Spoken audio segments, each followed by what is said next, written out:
কথা খুবই গুরুত্বপূর্ণ কিছু আপডেটস আপনাদের সাথে শেয়ার করতে চাই। সাব্বির রহমান কেন্দ্রিক একটা আপডেট রয়েছে, নুরুল হাসান সোহান কেন্দ্রিক একটা আপডেট রয়েছে, নাইম শেখ কেন্দ্রিক আপডেট রয়েছে। বাংলাদেশ দল আপনারা সবাই জানেন যে এশিয়া কাপে তারা যাবে, তার আগে নেদারল্যান্ডসের বিপক্ষে 3টা টি-20 হবে, সিলেটে সেই খেলাগুলো হবে এবং সিলেটে ওই 3 ম্যাচের যে সিরিজটা হবে সেখানটায় আসলে যেই ক্রিকেটাররা থাকবে ultimately they would be the choice for the Asia cup, right? এবং সেই ডিসিশনটা যখন মেক করা হচ্ছে তখন মোটামুটি আমরা জানতে পেরেছি there is no possibility of Nurul Hasan Sohan to be the part of the series. নেদারল্যান্ডসের বিপক্ষে যে সিরিজটা বাংলাদেশ খেলবে 3 ম্যাচের, সেখানটায় নুরুল হাসান সোহানকে সুযোগ দিতে রাজি নন নির্বাচকরা। আমার কাছে যে খবরটা রয়েছে, সাব্বিরের ব্যাপারে যে আপডেটটা রয়েছে, ট্যাগ লাইনে আপনারা দেখছেন যে সাব্বির আর ন্যাশনাল ক্রিকেট বা সাব্বিরের ক্রিকেট থেকে অবসরের যে সিদ্ধান্ত, এরকম একটা ট্যাগ লাইন আপনারা দেখছেন। এটার আসলে সারমর্মটা কি, ভেতরের খবরটা কি, কি কারণে সাব্বির আর কখনো ক্রিকেট খেলবেন না, কেন আমি এই কথাটা বলছি। এবং থার্ড পয়েন্ট যেটা, নাইম শেখ, তার অধ্যায়টা মোটামুটি শেষ। আপাতত নাইম শেখকে আপকামিং সিরিজ এবং একই সাথে এশিয়া কাপ স্কোয়াডে বিবেচনা করা হবে না বলে জানা গেছে। নাইম শেখের ব্যাপারে এই ডিসিশনটা আসবে বা এই ডিসিশনটাই রাইট ডিসিশন, এই ব্যাপারে অনেক আগেই আমি আপনাদের সাথে ডিসকাশন করেছিলাম। আমি জানিয়েছিলাম যে এশিয়া কাপের সম্ভাব্য দলে নাইম শেখের সুযোগ নেই। কিন্তু নুরুল হাসান সোহান, মাহিদুল ইসলাম অঙ্কন, এই ক্রিকেটারদেরকে আপনি কেন সুযোগ দেবেন না যখন আপনার মিডল অর্ডার ফোকলা, যখন আপনার মিডলে কিছু ব্যাটার দরকার যাদের স্ট্রাইক রেট বেটার, যখন আপনার এমন কিছু ক্রিকেটার দরকার যে নাইম শেখকে আপনি অফ করে দিলেন, কিন্তু নাইমের সমান সংখ্যক 15-20 বল খেলার সুযোগ যদি পায় কোনো ক্রিকেটার, সে অন্তত বেটার স্ট্রাইক রেটে ব্যাট করতে পারবে, সেই ক্রিকেটারদের আপনি কেন নেবেন না? এই প্রশ্নের উত্তর আমরা এখন পর্যন্ত পাই না। সোহানের ব্যাপারে কি হলো, বাংলাদেশ ক্রিকেট বোর্ডের ব্যাখ্যাটা কি, কেন তারা রাখতে চায় না, টিম ম্যানেজমেন্টের সমস্যা কোথায়, ক্যাপ্টেন কি ভাবছে? তার আগে একটু আমি সাব্বিরের কথা বলতে চাই। প্রশ্ন নাম্বার 1, একজন ক্রিকেটার 9টা ইনিংস খেলেছেন এবং এই 9 ইনিংসের মধ্যে সেই ক্রিকেটার 3টায় অপরাজিত ছিলেন।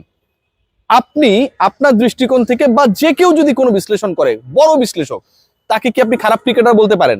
সে 9 ইনিংসের 3টায় অপরাজিত ছিলেন, আনবিটেন ছিলেন, তার মানে তার বড় স্কোর করার অনেক ক্ষেত্রে সুযোগ ছিল, অনেক ক্ষেত্রে সুযোগ ছিল না, ওভার শেষ হয়ে গেছে সবশেষ বিপিএলে। একজন ক্রিকেটার ছক্কা মেরেছেন 18টা। আমি যদি ধরেও নিই যে তিনি সাব্বির রহমান একটা ম্যাচে বিপিএলে ভালো করেছে, তারই নিয়ে আমরা কেন নাচানাচি করতেছি, রাইট? এক ম্যাচে কি 18টা ছক্কা মারছে? এক ম্যাচে যদি একজন ক্রিকেটার 18টা ছক্কা মারে, তাহলে তো এক ম্যাচে তার 148 রান করার কথা, রাইট? সো যেহেতু 18টা ছক্কা 108 রান, সরি 18টা ছক্কা এক ম্যাচে মারেন নাই, তার মানে তিনি যে ওই 9টা ইনিংস খেলেছিলেন, যার 6টা আউট হয়েছিলেন, 3টায় নট আউট ছিলেন, এই ইনিংস গুলো মিলিয়ে তিনি 18টা ছক্কা মেরেছিলেন। সাব্বির রহমান রুম্মানের কথা বলছি।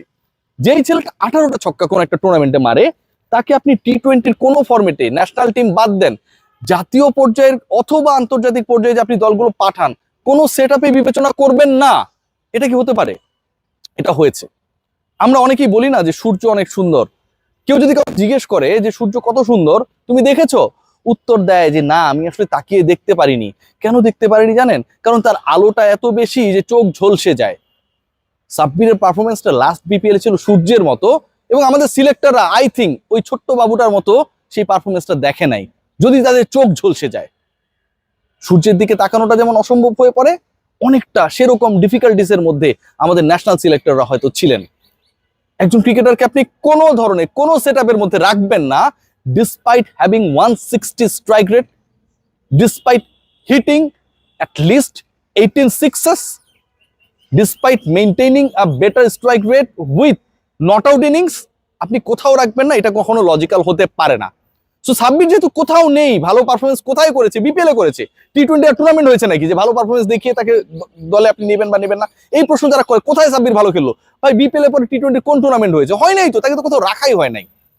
তারা আসলে ক্রিকেটের খবরটা রাখেন না, একদমই রাখেন না। তো সাব্বির খেলা থেকে অবাঞ্ছিত হয়ে যাক, খেলার দরকার নাই।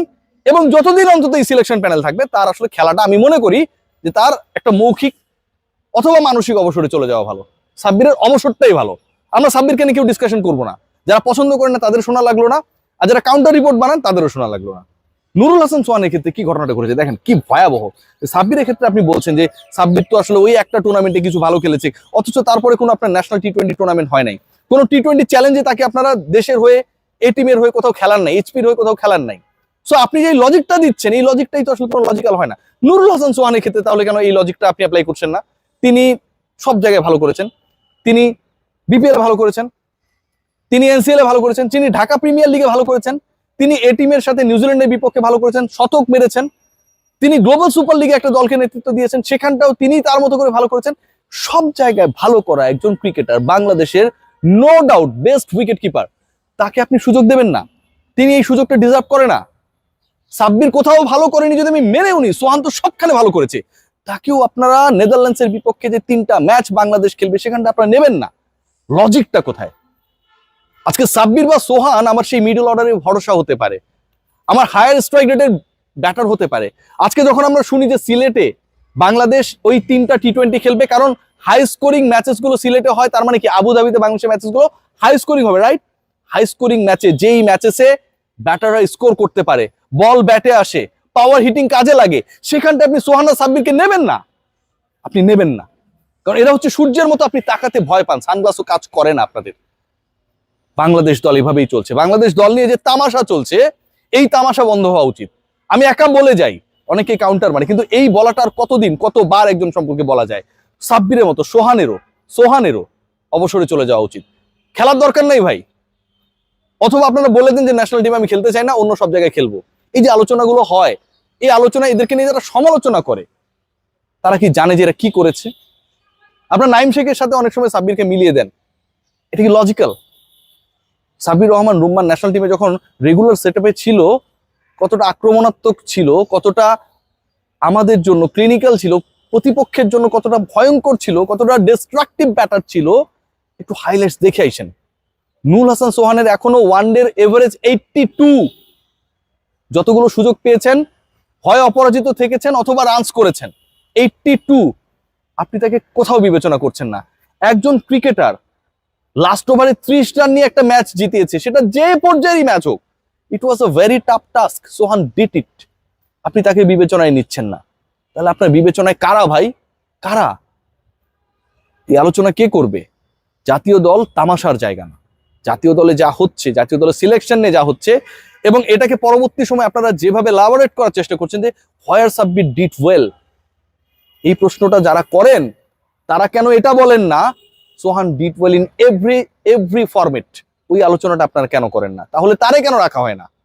সাব্বিরকে যদি মাত্র একটা বিপিএল নিয়ে বিবেচনায় না আনেন, সোহানকে বিপিএল, এনসিএল টি20, গ্লোবাল সুপার লিগ সবকিছু বিবেচনায় তো আপনার বিবেচনা করা উচিত। হিপোক্রেসির মধ্যে বাংলাদেশের টিম সিলেকশন চলে। সাব্বির সোহানদের সত্যি সত্যি অবসরে চলে যাওয়া উচিত, এবং এটাই আমার কাছে মনে হয় right now is the best solution. সবাই ভালো থাকবেন, টেক কেয়ার।